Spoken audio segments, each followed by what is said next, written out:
Le carnet de l'étudiant étranger. Jivik Mayindou et Aristide Katiabois donnent la parole aux étudiants du monde entier. Salut tout le monde et bienvenue dans ce nouvel épisode du carnet de l'étudiant étranger. Nous sommes très heureux de recevoir Isamar qui nous vient de Los Angeles, d'origine mexicaine, mais elle va nous parler de son parcours, elle va nous raconter tout ça. Et je ne suis pas seul aujourd'hui, je suis avec le boss, celui qu'on appelle Aristide Katiabois. Comment vas-tu, Aristide ? Très très bien. C'est un plaisir que tu sois là. Un plaisir partagé, ça faisait effectivement un bon moment. Ouais. Bon, du coup, ça me fait toujours plaisir de regagner les 4 murs. Et il s'est passé quelque chose de magnifique dans ta vie. Comment elle s'appelle ? Comment ça se passe ? Et comment va-t-elle surtout ? Alors, ma famille s'est agrandie. Notre famille s'est agrandie. Ouais. On a accueilli une petite princesse. Ah ouais. Donc, Léona. Ah ouais. Elle va très bien. Sa maman va très bien aussi. Ouais. Donc, du coup, c'est une grande joie en fait dans ma famille et on s'en réjouit et on en profite. C'est le plus important.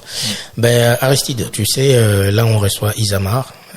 Elle va nous expliquer, elle va nous raconter un peu son parcours parce que voilà, elle a un parcours très très riche, très dense, très inspirant. Elle va nous en dire un peu plus sur elle. Isamar, comment vas-tu ? Je vais bien, merci. Et encore une fois, merci pour cette invitation. Je t'en prie. En tout cas, on est très content de te recevoir aussi. Ouais. Alors, Isamar, dis-nous un peu. Tu viens de Los Angeles, mais d'origine mexicaine. D'abord, on aimerait en savoir un peu plus sur ta vie avant la France. Parle-nous de Los Angeles, parle-nous de ton enfance, parle-nous du quartier où tu as vécu. Comment ça s'est passé avant de venir en France ? Par où commencer ? Je suis la aînée de 3. Ouais. Okay, j'ai une petite sœur, elle a 24 ans, plutôt 26 je pense. Ouais. Et mon petit frère qui a 23 ans je pense en ce moment. Ouais. Et je grandis dans un appartement, en T2. On était 5, pour que vous ayez une idée. Et je veux le partager, ça va être un peu lourd, mais en fait, comme on était 5 dans un T2, où je dormais dans les salons. Ouais. Je dormais dans les salons parce que on n'avait pas les moyens pour pouvoir acheter une maison à Los Angeles. Ouais. C'est hyper cher, ni louer un appart en T4 plutôt.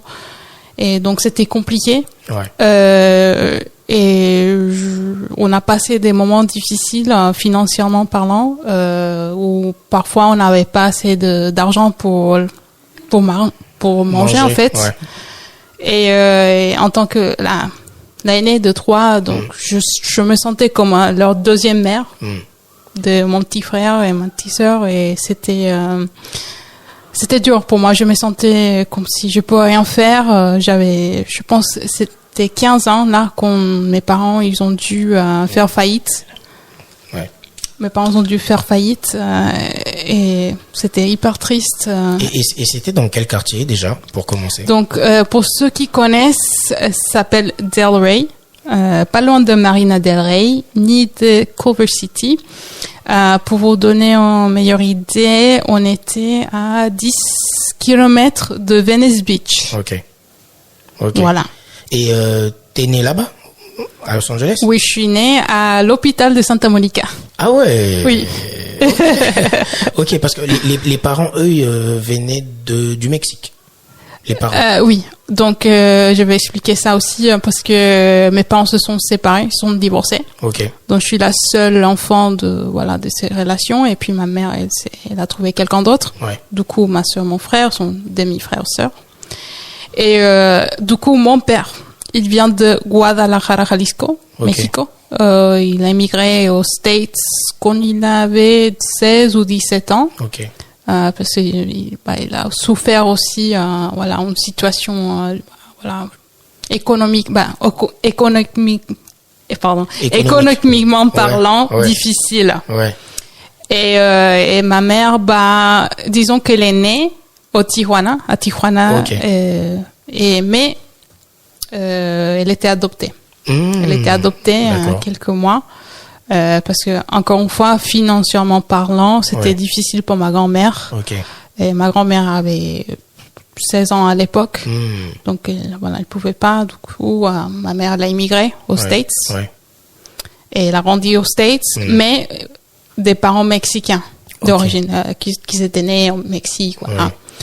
Ah non, mais c'est ton histoire c'est déjà intense, c'est bien riche, et c'est hyper intéressant. Et jusqu'à quel âge, en fait, c'est à quel âge que tu as quitté Los Angeles pour la France? Je dirais, du coup, c'était officiellement en août 2021, et là, je vais avoir 32 ans.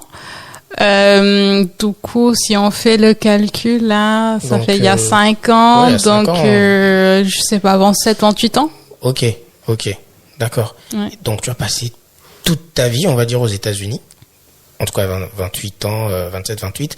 Et là, tu parles un français, on va dire, impeccable. Franchement, j'arrive à te comprendre. J'arrive à t'écouter. Ton français, il est limpide. Parce que oui, un peu plus tard, on va parler un peu de ton cheminement au sujet de l'apprentissage de la langue française. Déjà, je tenais d'abord à te dire bravo. Voilà, je trouve que apprendre une nouvelle langue, ce n'est absolument pas facile, et surtout le français. Mais là, franchement, bravo, c'est magnifique. Mais dis-moi un truc. Est-ce que quand tu étais à Los Angeles, tu avais déjà cette culture française qui venait vers toi? Il y avait des films. À quel moment tu t'es dit que tu devais partir en France? Ok, du coup, moi, j'ai fait des cours au lycée. J'avais 15 ans à l'époque. Du coup, j'ai fait 2 ans. Et ma prof venait de Provence. Du coup, il y avait un petit intérêt pour la culture française et la langue. Elle disait qu'à l'époque, à l'époque, je parlais un bon français. Mais là, je suis sûre que j'avais un énorme accent. Toujours j'ai un accent, mais voilà quoi. Mais du coup, j'avais toujours le rêve de visiter Paris, comme pas mal des Américains. Et je pense que c'était à 25 ans, du coup en 2020, que j'ai pu faire le voyage. Je suis venue à Paris, en France en tout cas, tout seul. Et c'était un peu choquant, si on parle de culture là. Parce que en fait, je me promenais pas loin de la Tour Eiffel. Il y avait un gendarme qui m'a contrôlé, qui m'a arrêté. Et qui m'a contrôlé, et c'était la première fois de ma vie que je voyais un gendarme, un militaire avec un armé en plus, armé. Ah ouais? Oui, il était armé, il a fait un contrôle, il m'a demandé s'il y avait des dans mes sacs. Et heureusement que là, je comprenais ce qu'il me disait, parce que encore une fois, j'utilisais le français que j'avais appris quand j'avais 15 ans. Et là, à l'époque, j'avais 25 ans, tu peux imaginer. Et je dis, voilà, ce sont des chocolats. C'est bon, madame, vous pouvez partir. Je dis, merci. mais attends, donc, si je comprends bien, donc, t'étais déjà venu la première fois en France, t'étais déjà là en France? Oui, juste visiter, comme touriste. 2 semaines, tout seul, sans réseau sur le téléphone, juste de Wi-Fi. Quand je pouvais me connecter, je me connectais au McDo, ou voilà. T'es venu pour prendre la température, pour faire un test, pour valider si tu allais vraiment venir vivre en France? Je pense que c'était plus à l'époque, c'était un rêve que j'avais depuis que j'avais 15 ans, juste de voyager, de visiter en tout cas. D'accord. Et c'est de là où j'ai eu le temps de faire la introspection, tu vois, de me poser des questions profondes. Qu'est-ce que je veux de la vie, voilà. Et là, je me suis dit, ah oui, je veux être indépendante, parce qu'à l'époque j'habitais dans un coloc. Je veux être indépendante, et je veux faire des études en business, ça m'intéresse le business. Et oui, la langue française, j'ai dit, ah tiens, peut-être faire mes études en France. Ah oui. Et c'est là où j'ai eu ces petits déclics, si tu veux. Que t'es venu l'idée, quoi. J'ai pris la décision de venir en France. Et du coup, il fallait que je mette de l'argent à côté. Et du coup, j'ai commencé à enchaîner des petits boulots. Et puis, on a eu la pandémie, parce que encore une fois, c'était janvier 2020 que j'ai fait le voyage. On a eu la pandémie, là. Et du coup, c'était difficile, voilà. Donc, comme je disais, j'ai commencé à faire des petits boulots. Et j'étais coach sportif, j'ai pas parlé de ça, j'étais coach sportif dans une salle de sport qui s'appelle Curves, qui est un programme en soi pour les femmes, un programme de 30 minutes. Ok. Tu te décides de venir en France. Ouais. Tu dis, tu vas venir en France, mais pour faire tes études en commerce, marketing et tout. Oui. C'est quelle école que tu vises? Quand t'arrives dans quelle école? Ok, donc j'étais acceptée à American University of Paris. Ok. Et là, j'ai vu les tarifs. Et on parle à l'époque, hein, c'était 20 000 dollars ou euros par an. Ok. Mais j'étais dans un community college, c'est comme une université mais moins cher. Ouais. Et je sais pas, j'ai cliqué sur le site web, j'ai trouvé des partenariats. Ok. Et c'est là où je suis tombée sur Rennes School of Business, qu'ils avaient un partenariat avec la Santa Monica College. D'accord. Du coup, je pouvais venir en France avec mon BTS. Je dis BTS entre guillemets parce que ça s'appelle Associate's Degree. Ok. Et ben c'est comme un BTS un peu. Et venir faire mon 3e année et puis avoir un bachelor ou une licence dans un an au lieu de 2 ans parce que aux États-Unis c'est 4 ans. Pour avoir un bachelor, c'est 4 ans. Ok. Et du coup, je me suis dit, c'était la moitié du prix de American University of Paris. Ouais. Et du coup, je me suis dit, allez hop, let's go. Mais, donc, ça veut dire que Rennes, tu connaissais Rennes avant ou pas, la ville? Écoute, je connaissais pas, j'avais pas visité, mais disons que j'ai un ami. Ok. On suivait les mêmes cours d'entrepreneuriat ensemble à Santa Monica College et que par coïncidence, il est de Vignoc, un petit ville pas loin de Rennes. Okay. Oui, dans la campagne. Okay. Du coup, lui, il connaissait Rennes et tout. C'était un Américain ou un Français? C'était en français. Un Français, ok, d'accord. D'accord. Oui, on est toujours amis. et quel a été ton premier choc quand tu arrives en France? Qu'est-ce qui te choque? Qu'est-ce que tu te dis, wow, bizarre? Mis à part la situation avec le gendarme. Ça t'a choqué quand même. Hein? Ça m'a énormément choqué. Honnêtement. On le sent très bien. Hein? Je dis, qu'est-ce que j'ai fait? Ne m'envoyez pas mon pays, s'il vous plaît. Je dirais le fait que les Français sont un peu fermés. Ok. Sont pas si ouverts. Je parle parce que moi, je viens de Los Angeles. Et là, on est un peu comme, tu vois, comme les hippies, tu vois, un peu souriants, on parle tout le monde. Et quand je faisais mes courses, tu vois, aux States, à Los Angeles, ils te disent, ah oui, vous avez, je sais pas, des saucisses, vous avez prévu un barbecue. Ah oui, tu vois, qu'est-ce que vous allez faire le week-end? Et on partage des recettes aussi. Tu peux demander ça à quelqu'un en caisse dans un carrefour, par exemple. Et ici, non. Tu te permets de regarder dans le sac de quelqu'un, tu dis. Non, parce que tu vois, Ouais, ici les gens sont un peu réservés. Bon, oui, mais je vois ce que tu veux, dire. Oui, parce que ici c'est, il y a, je sais pas si c'est politesse, on peut dire. Mais est-ce que toi tu l'as pris, est-ce que tu l'as pris contre toi, genre, est-ce que tu t'es dit, wow, c'est contre moi, ils m'aiment pas, ils veulent pas que je sois là, ou tu te dis, non, c'est culturel. C'est comme, mais ce que je veux dire, c'est comme moi, je l'ai vécu, je me sentais seule. Oui, voilà. Je me suis sentie seule, isolée. J'ai passé, je sais pas combien de mois, sans que quelqu'un me fasse un câlin. Ah ouais. Un câlin. Tu peux imaginer ce que c'est un câlin. Et j'étais habituée à que même les amis, tu vois, mes potes, si on est comme ça, on est câlin ici, c'est faire la bise. Et voilà, un câlin te change complètement, voilà, ton état d'esprit. Waouh, c'est beau, chers auditeurs, vous entendez ça? Faites des câlins. Oui, faites des câlins. Mais pas vos chefs. Oui. Si je comprends très bien, à un moment, tu te sentais seul, c'est ça? Oui, seul, isolé. Isolé, Oui. Et juste une petite question. Avant de venir, est-ce que tu t'es dit, sûrement que tu as fait des recherches sur le pays, sur la culture, est-ce qu'à un moment tu t'es posé ce genre de questions, tu te dis, ou juste tu t'es laissé emporter, tu t'es dit, écoute, je vais découvrir une fois que j'arrive sur place, ou tu t'es posé la question, Alors, je sais pas comment sont les Français. Bah, comme aussi, les Français, des fois, ils se posent des questions. Comment sont les Américains? Tu sais, il y a des stéréotypes, il y a des choses comme ça. Tu t'es posé ce genre de questions ou pas? Bien sûr. C'est un peu, je sais pas si c'est le mot ici, maniaque, mais j'ai commencé à regarder des vidéos sur YouTube à gauche et à droite. Ce qu'il faut faire, ce qu'il faut pas faire. Par exemple, l'ascenseur. Toujours, on reste à droite, côté droite, pour laisser les gens passer. Oui. Ah, d'accord. Ça, on fait pas aux States, tu vois. Okay. Ça, déjà, le fait qu'il faut dire bonjour tout le temps.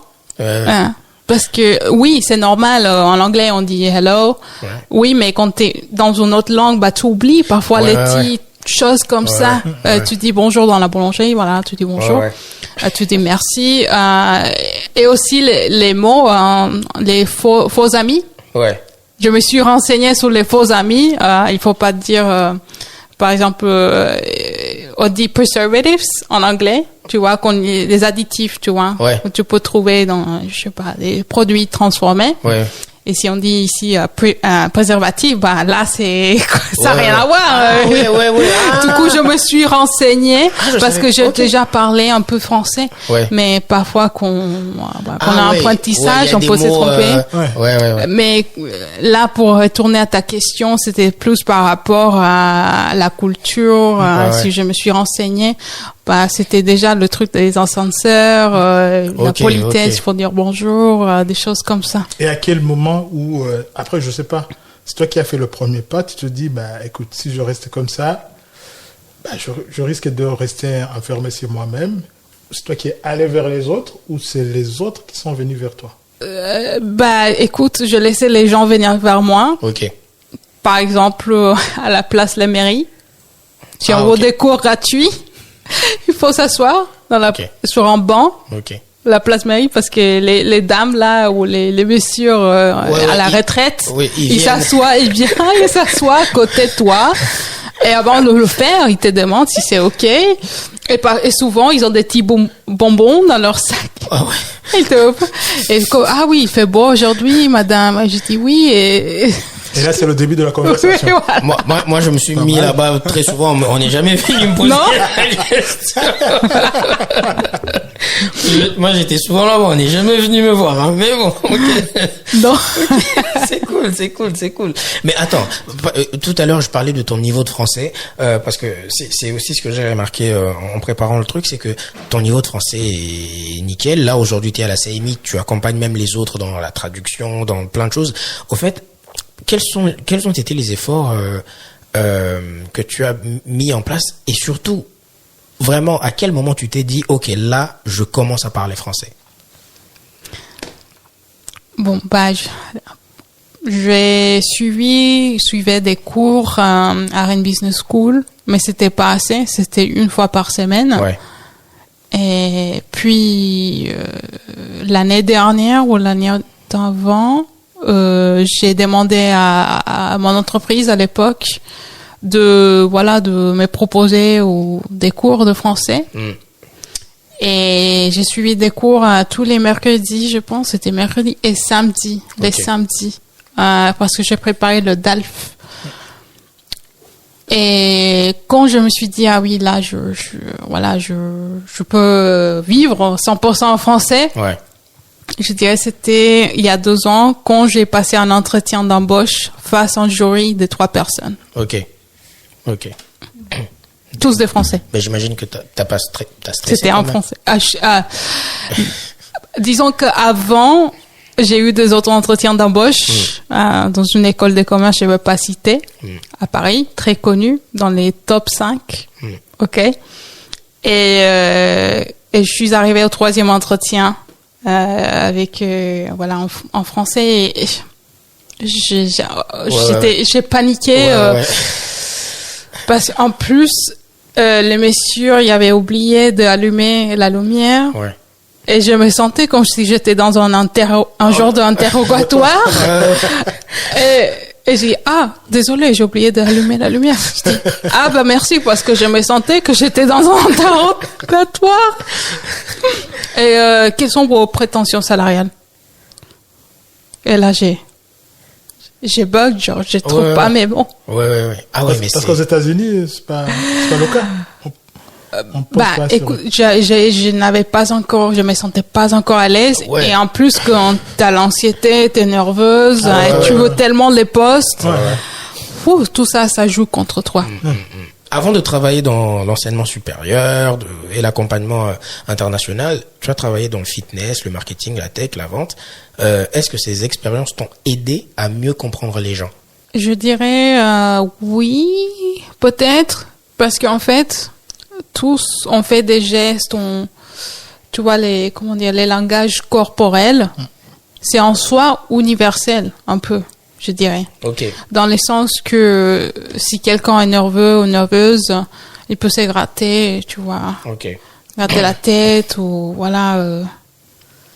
Mais ce que je peux dire, c'est que le fait d'avoir toutes ces expériences, et surtout les fitness, parce que là, j'ai accompagné les personnes individuelles. Ouais.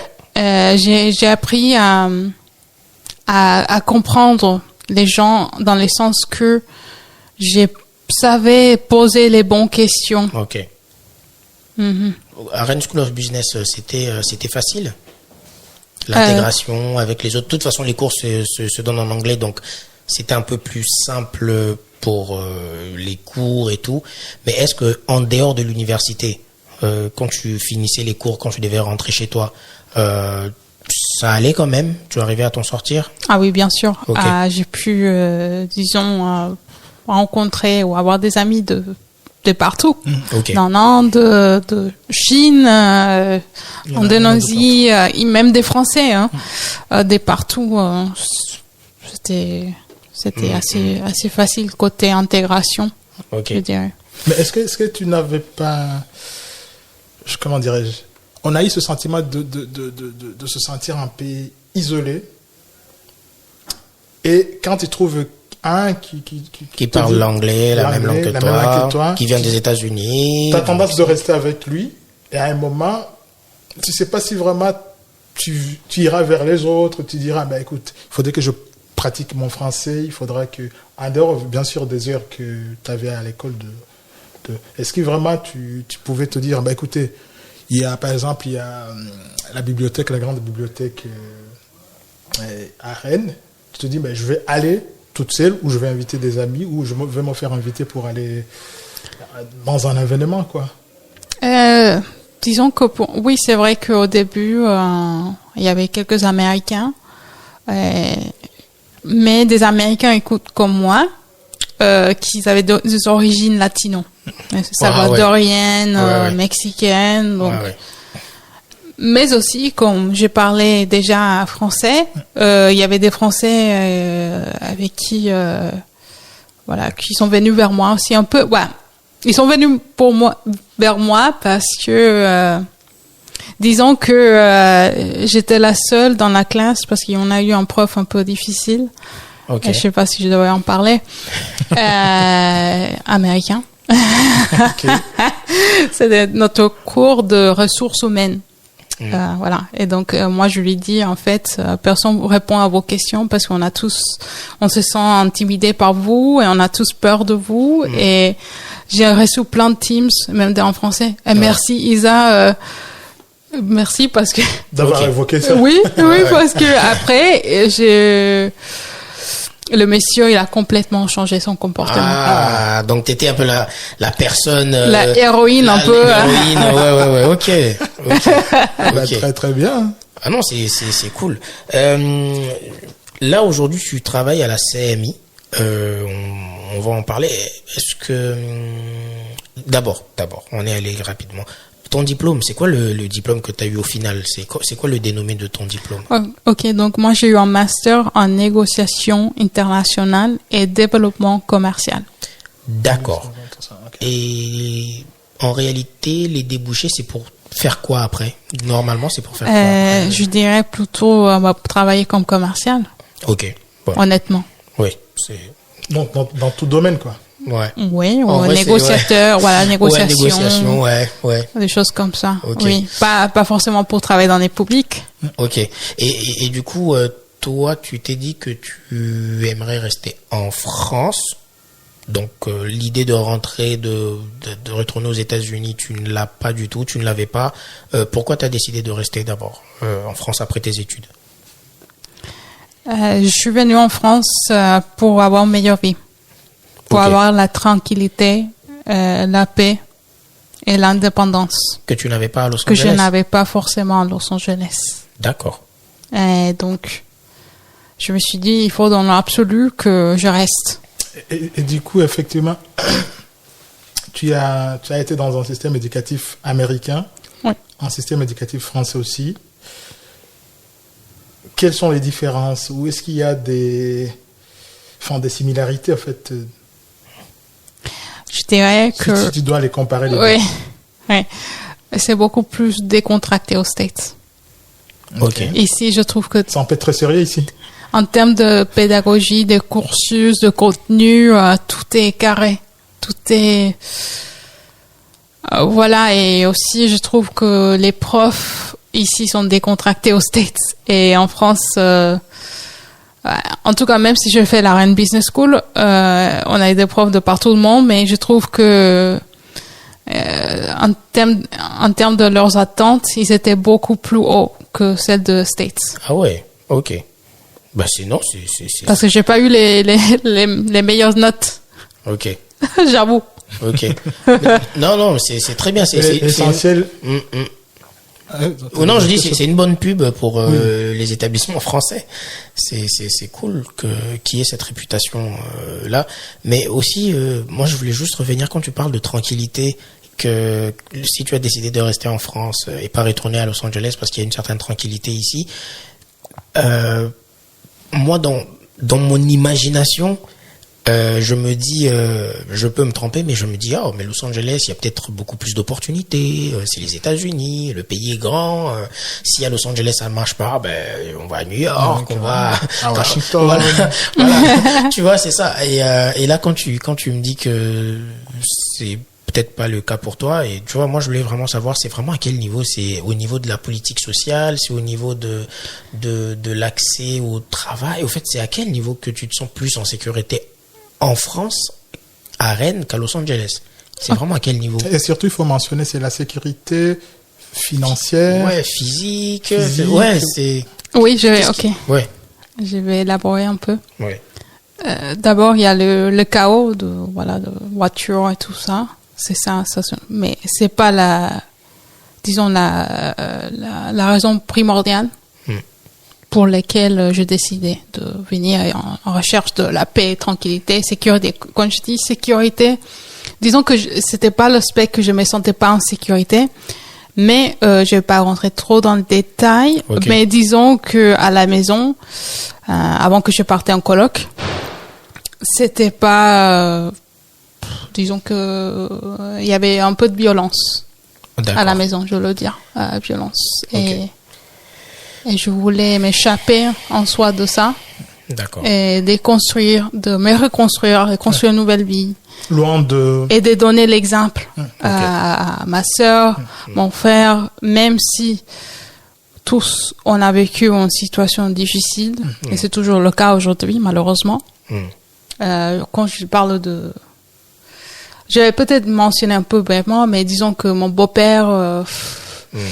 il est un peu le macho, voilà. Ok. Et voilà, donc je voulais m'échapper de ça et me reconstruire pour que moi je puisse éventuellement me marier, c'est que c'est le cas, je me suis mariée avec un homme sain, voilà. Et le fait que on va juste parler de l'expérience du voyage, le fait que toi tu viennes et que tu laisses la famille là-bas, en tout cas les frères, sachant qu'ils peuvent aussi vivre un peu en tout cas de la violence, toi ici ça n'a pas un peu pourri ton expérience parce que le stress, les imaginations, les pleurs, peut-être que tu t'inquiètes pour eux. Comment tu as vécu cette distance au fait avec ta famille? Disons que à 20 ans, j'étais accompagnée par un psychologue. Ouais. Donc j'ai fait 4 mois de travail interne. Et j'ai appris que on peut pas sauver tout le monde, je peux pas sauver ma sœur, mon frère. D'accord. Et juste voilà, je peux juste leur donner l'exemple et être là à l'écoute, mais voilà, c'est ça. Un membre de ta famille t'a déjà rendu visite ici en France depuis que tu es là? Oui, en effet, ma mère et ma sœur, ils sont venus pour le mariage, mon mariage l'année dernière. Ouais. Ah, mais c'est très bien. Et qu'est-ce qu'ils ont pensé de la France du coup? Qu'est-ce qu'ils pensent toujours d'ailleurs de la France? Ma mère surtout, elle a aimé la simplicité de la vie ici, le fait qu'on n'a pas besoin d'une voiture, et elle n'a pas aimé Paris. Ah ouais? Ok. C'était étonnant parce que je veux bien une photo avec la Tour Eiffel et tout. Et waouh, j'ai dit non. Ah oui, Paris, c'est pas pour moi. Ouais. C'est pas comme dans les films. Ah, c'est pas pareil. Okay. C'est ce que j'allais dire. C'est le bazar. Ok. Et à Rennes, donc qu'est-ce que t'aimes le plus à Rennes depuis que t'es là? Mis à part les gens, ils sont sympas. Ouais, c'est vrai. À Rennes, les gens sont sympas. Sympas, honnêtement. Je sais pas, j'aime bien le fait que c'est une vie à taille humaine, comme ils disent. Ouais. Que je peux aller partout à pied, presque. C'est vrai. Voilà. Sachant que j'habite pas loin du centre. Ouais. Et donc, comme je disais, là, aujourd'hui, tu travailles à la CMI. Parle-nous de ton travail. Qu'est-ce que tu fais? Quelles sont tes missions et quelles sont tes attentes, par exemple, pour ce que tu fais aujourd'hui? Ok. Oui, c'est récent, c'est tout récent. Là, c'est ma 2e semaine. Ouais. Donc, je fais un remplacement congé maternité. Ouais. Mais mes missions sont notamment accompagner les chercheurs internationaux dans leur recherche d'emploi. Okay. De les accompagner côté administratif avec les changements de statut ou renouvellement de titres de séjour. Les accompagner avec les démarches, tu vois, pour la Sécu. Ouais. Là, récemment, c'était les impôts, mais je suis arrivée à la fin. Ouais. Donc, je faisais plus la traduction entre les agents et voilà, les chercheurs. Ouais. Et quoi d'autre? Aussi organiser des after-work pour qu'ils puissent venir et se rencontrer, parce que parfois, quand on est chercheur, on a tendance d'être isolé. Ouais. Et donc les grandes difficultés que tu remarques auprès de ces chercheurs internationaux, donc c'est un peu le manque d'infos, l'isolement. Bref, ils sont dans leur coin. Qu'est-ce qui revient le plus en termes de difficultés des doctorants internationaux? Là, en ce moment, j'ai pas pu rencontrer beaucoup, mais ce que je peux dire que il y en a pas mal qui sont un peu déçus. Déçus dans le sens que ils veulent pas rester dans la recherche. D'accord. Ils préfèrent aller dans les privés. Déçus parce que les attentes, disons qu'on y travaille sur une publication, un article officiel, eux, dans leur tête, ah oui, je veux publier dans un journal très reconnu, voilà, très réputé, et une fois qu'ils publient et qu'ils ont un retour négatif, on refuse. Ah oui. Et sachant qu'ils ont mis 5-6 mois. Oui, exactement. Oui. Tu peux imaginer des heures, même les week-ends. C'est tellement frustrant pour eux. Ok. Mais tu sais, j'aimerais parce que avant l'interview, on a échangé un peu et on a beaucoup échangé sur le marché de l'emploi. Voilà, tu m'as dit que tu avais un gros problème avec le marché de l'emploi français. En tout cas, ce qui se passe actuellement, parce qu'on est un peu tous impactés, master, docteur, tout ça. Bref, c'est très compliqué. Quelles sont les difficultés que tu as rencontrées après l'obtention de ton diplôme? Voilà, tu as ton master et tout. Et quelles ont été les difficultés du marché de l'emploi? Qu'est-ce que tu peux nous dire là-dessus? Ok, donc si on rentre dans les difficultés, sachant que moi j'ai eu beaucoup de chance dans mon parcours. J'ai eu des opportunités qui me sont présentées. Magnifique.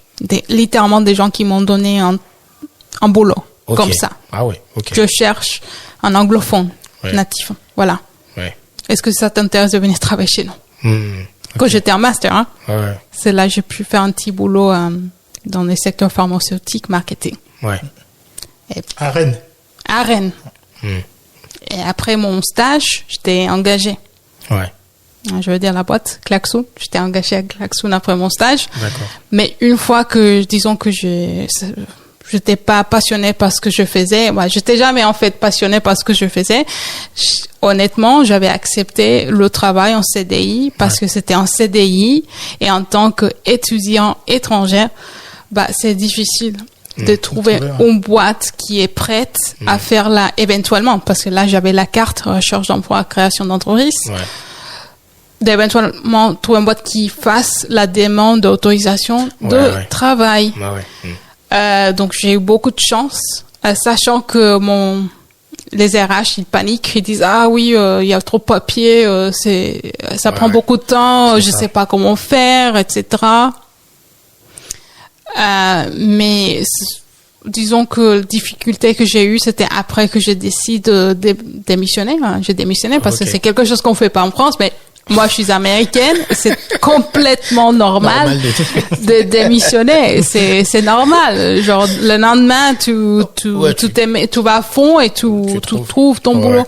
Parce que quand t'es en poste, je trouve que, honnêtement, si t'es cash, oui, tu peux pas, commencer à postuler, à chercher de boulot. Donc, là, j'avais la carte salariée. Et je décide de chercher un boulot. OK. Et cette fois-ci, avec le but de trouver un travail dans une école de commerce pour recruter des étudiants internationaux. D'accord. Je me suis dit, ça va être une belle transition puisque je suis internationale, je parle 3 langues, je parle espagnol aussi. Et je suis commerciale, donc j'ai connaissance commerciale. Et quand tu es recruteuse des étudiants internationaux, tu es commerciale en soi. Tu vends des formations. Et donc, j'ai eu pas mal des entretiens. Mais une fois que je disais, ah oui, j'ai la carte salariée, et qu'il va falloir faire la demande d'autorisation de travail, ils m'ont dit, oh non, non. J'ai essayé avec un autre candidat une fois, mais j'ai pas réussi à aboutir, ce qu'elle m'a dit. Donc, j'étais bloquée. Bloquée par ça. Mais attends, j'ai une question. En tant qu'américaine, c'est la question que j'avais posée. En tant qu'américaine, il y a des passe droits, je sais pas, il y a pas de partenariat. Il y a pas un partenariat bilatéral entre les deux nations. Ce que tu sais quoi, je pense pas. Je vais essayer de me renseigner. Je sais que la France a des partenariats bilatéraux avec des anciens colonies, où tu peux demander la carte de 10 ans dans 3 ans ou quelque chose comme ça. Mais pour les States, je sais pas.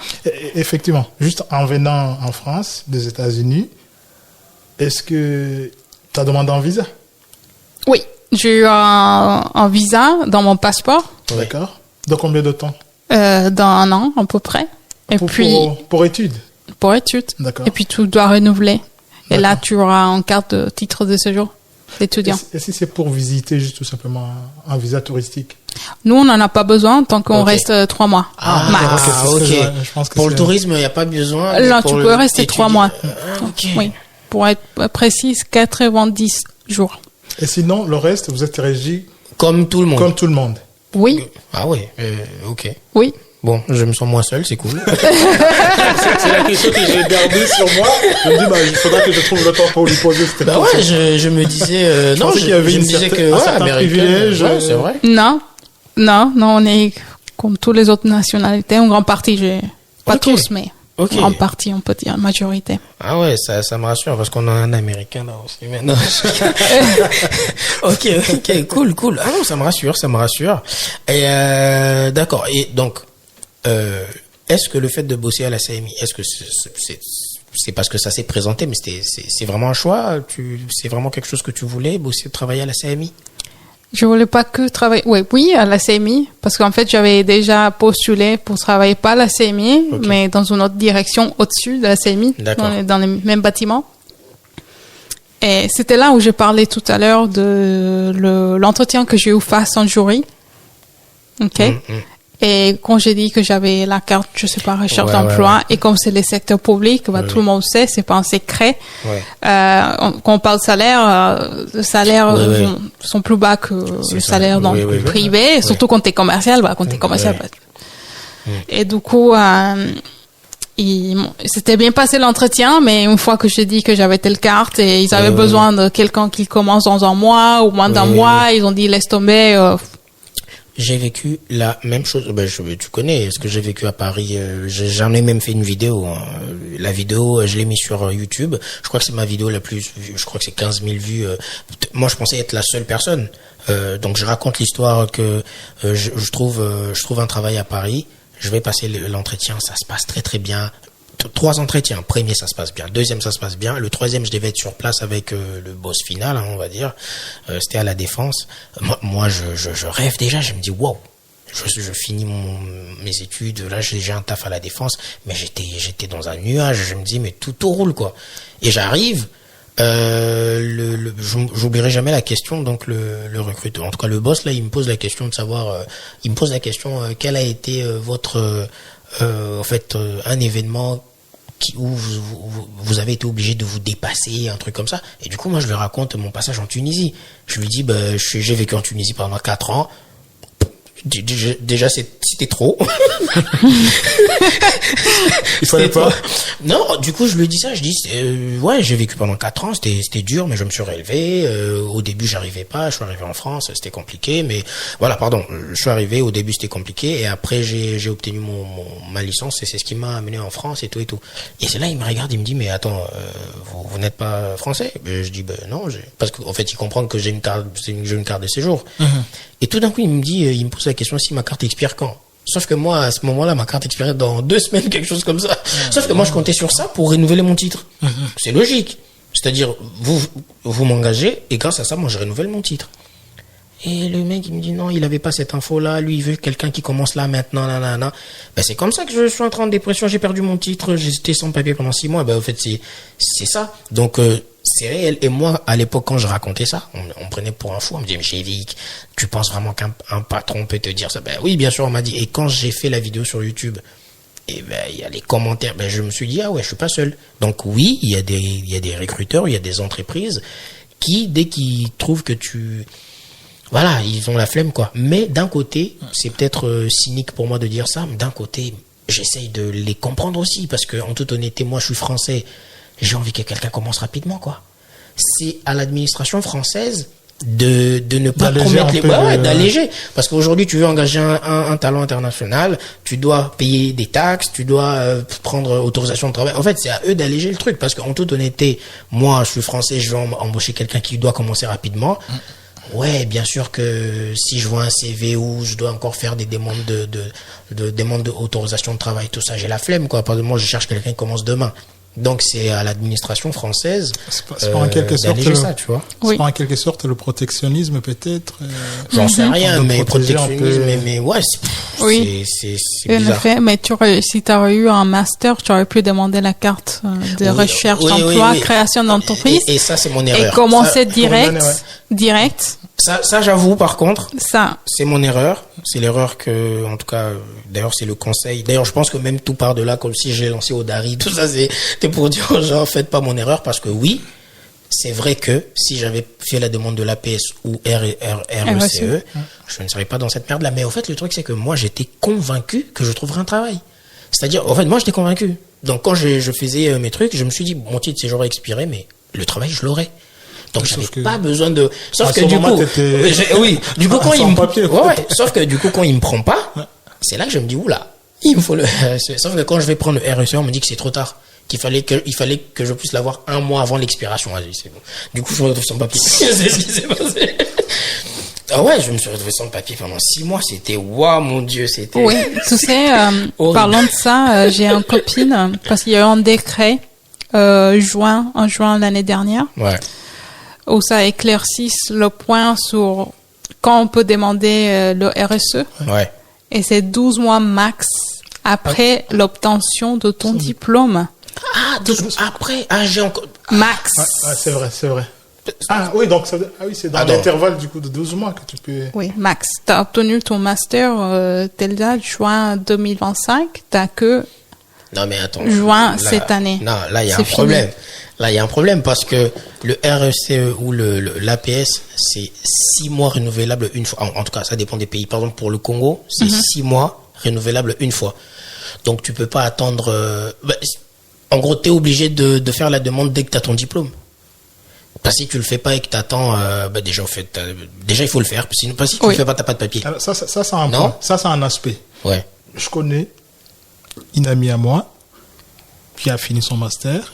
Et du coup, quand il s'est mis à chercher, je pense à chercher l'APS, si je m'abuse ça s'appelle l'APS pour certains pays. Oui, l'APS et le RECE. APS, c'est pour les Indiens, par exemple. Nous aussi, au Congo aussi, je crois que c'est l'APS. Ça dépend du pays. Autorisation provisoire de séjour. Exactement, pour la plupart de ressortissants africains aussi, je pense. Et du coup, lui, on lui a dit, parce que son titre de séjour, il a fini, en fait, il a obtenu son diplôme, je pense, en septembre. Et son titre de séjour devait normalement finir 2 mois après. Mais apparemment, on lui a dit que tant que son titre de séjour n'a pas fini, qu'elle n'avait pas le droit normalement. Ah, oui. Si je ne m'abuse pas, c'est ce qu'elle m'a dit. Dans ma tête, une américaine, vous êtes exempté de ces galères-là. Donc non, je n'étais pas exempté. Côté. Oui, non, je voulais dire que ma copine ghanéenne, justement, on leur a dit, je ne veux pas dire quel établissement, que c'était possible d'attendre pour demander la RSE, parce qu'elle voulait avoir la meilleure chance, la meilleure possibilité de trouver un boulot en France. Ouais. Du coup, elle a décidé de suivre des cours de français au CIREF à 100%. Et la dame, elle a dit, oui, pas de souci, vous pouvez la demander même 5 ans plus tard. Ok. Et du coup, elle dépose la demande pour le RSE et elle était refusée. Pourquoi? Parce que elle avait déjà obtenu son diplôme. Ok. Plus un an. Juste pour ceux qui nous écoutent, RECE veut dire la carte recherche d'emploi ou création d'entreprise. Voilà. Donc c'est une carte où l'État français en tout cas pendant 1 an, l'État te dit si tu veux rester en France, soit tu trouves un emploi, recherche d'emploi, soit tu crées une entreprise. Voilà. Donc maintenant, cette entreprise, l'entreprise, il faut la créer, mais surtout, je pense, il faut qu'elle soit rentable. Non, je sais pas. Je pense que l'entreprise tu crées, mais il faut qu'il y ait un chiffre d'affaires dès l'année prochaine, quelque chose comme ça. Oui, de l'année prochaine, oui. Sinon, au moins le SMIC. Sinon, bref, c'est chaud. Oui, tu rentres chez toi. C'est quoi ton endroit, ton lieu préféré ici à Rennes? Disons, j'aime bien les parcs du Tabor. Les parcs du Tabor. D'accord. J'adore. Tu y vas souvent? 1 ou 2 fois par semaine. Ok. Toute seule? Parfois oui, ou parfois avec mon chéri. D'accord. Parce que il aime se balader aussi un peu pour des... Il est de Rennes? Non, il est pas de Rennes, il est d'Orsay. Ok. Ouais, c'est en sud c'est pas loin de Palaiso. Ah, ok, ok. Ouais.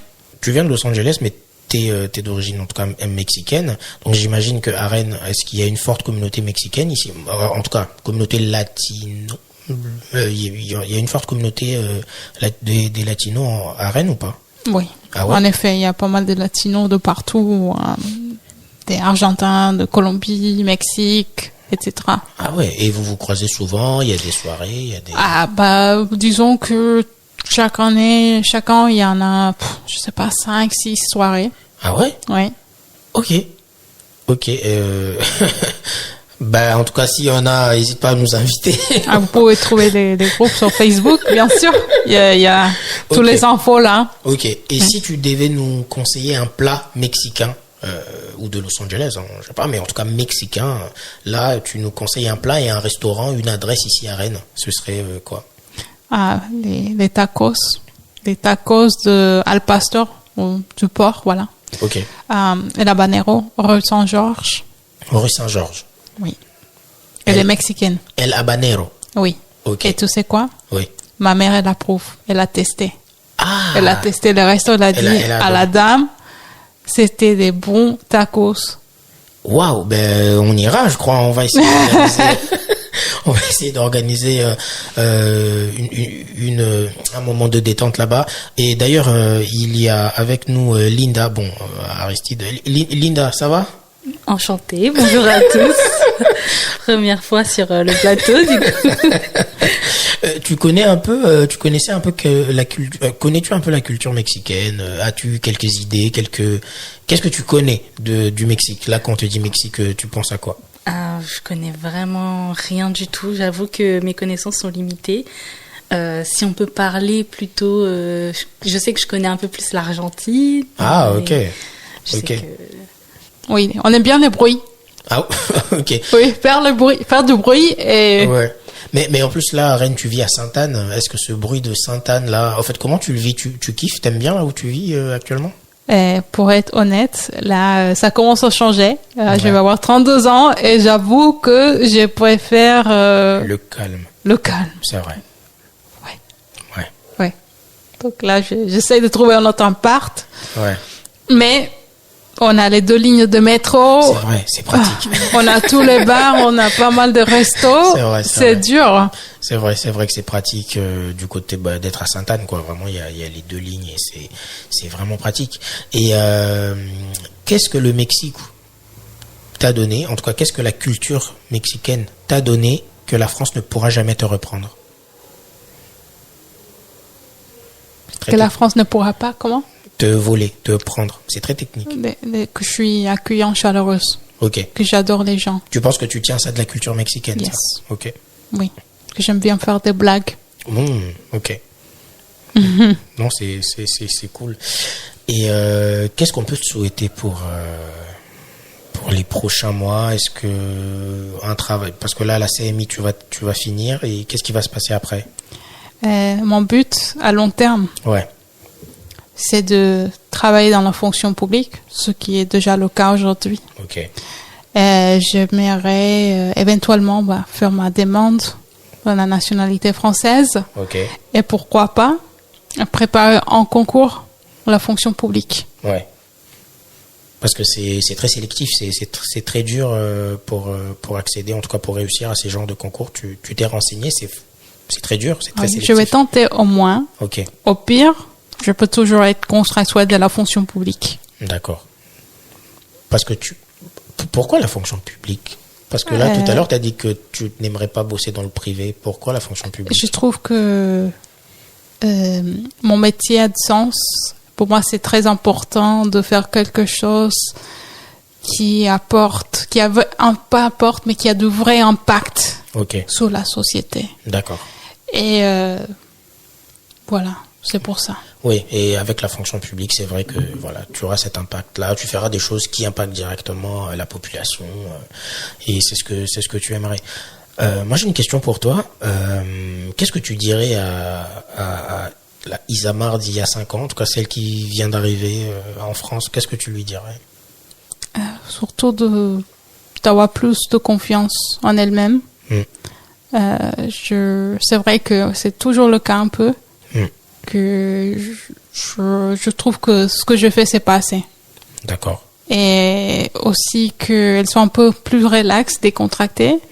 Parce que c'est vrai que j'ai beaucoup stressé. Dans ma tête, je paniquais. Il y avait des nuits où je dormais pas. Ouais. Parce que je voulais tellement rester en France. Et je me mettais pas ma dépression, moi. Ok. Et ça va mieux? De mieux en mieux aujourd'hui? Et je peux dire qu'honnêtement, cette année, là, depuis que j'ai changé de métier, ah oui, même si j'ai un petit contrat, là, je panique pas. Ce qui va se passer après, pour la suite. Je m'inquiète pas. Je dis, je vais trouver éventuellement. J'ai des compétences et. Ok. Voilà, j'ai beaucoup plus de patience surtout. Ok. Et tu aimerais trouver quelque chose à Rennes, hein? Pas à Paris. Tu veux pas te déplacer, tu veux rester en Bretagne.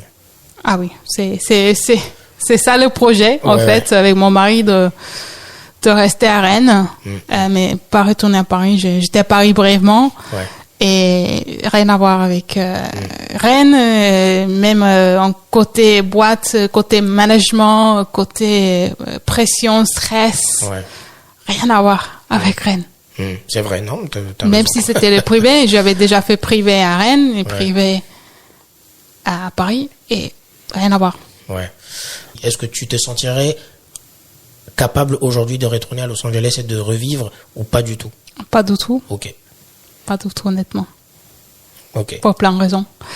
Et côté comment je me sens, côté identité, c'est quelque chose que je travaille aujourd'hui parce que c'est vrai que il y a eu un moment où je savais plus qui j'étais, j'ai perdu un peu comment dire, j'étais beaucoup plus bavarde ou que j'allais vers les gens et j'ai subissé un peu les normes si on peut dire.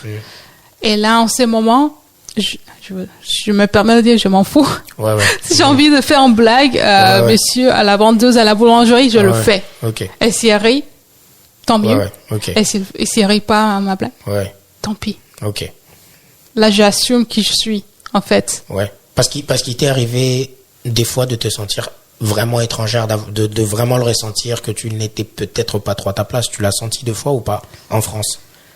Oui, et parfois, ça m'arrive toujours. Quand ils me disent, vous parlez très bien français, mais vous avez un petit accent. Oui. Après, c'est pas... C'est quelque chose que je dois apprendre à vivre avec. Oui. Parce que mon accent, il va être là le reste de ma vie. Et surtout que ton accent raconte une histoire, hein. Franchement, franchement... il y a quelques années, j'avais rencontré un gars qui me disait qu'il avait honte de son accent pour trouver un travail et tout. Et moi, je lui disais qu'en fait, un accent raconte une histoire. Vraiment, moi, j'écoute quelqu'un qui a un accent camerounais, ivoirien. Moi, je suis content. Ça raconte son histoire, son ethnie. À la limite, moi, je lui dis, mais pour moi, avoir quelqu'un qui a un accent, c'est une richesse. Parce que si tu as un accent, ça veut dire que tu maîtrises une autre langue qu'est le français. Voilà, donc... beaucoup de Français ne peuvent pas prétendre maîtriser 2-3 langues. Hein.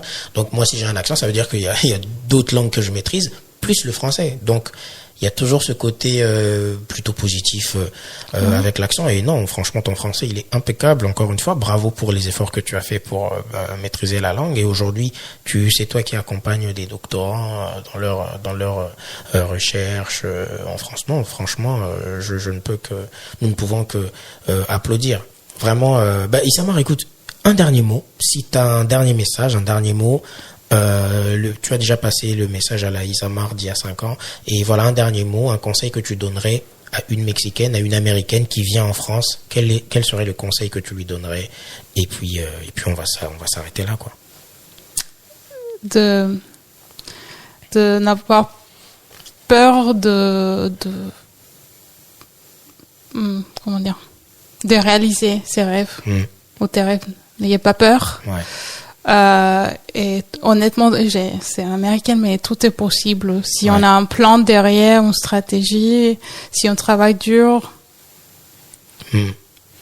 C'est d'y aller, quoi. C'est de ne pas hésiter, d'y aller. C'est pour tout le monde, pour les Français, pour tout le monde. C'est vrai.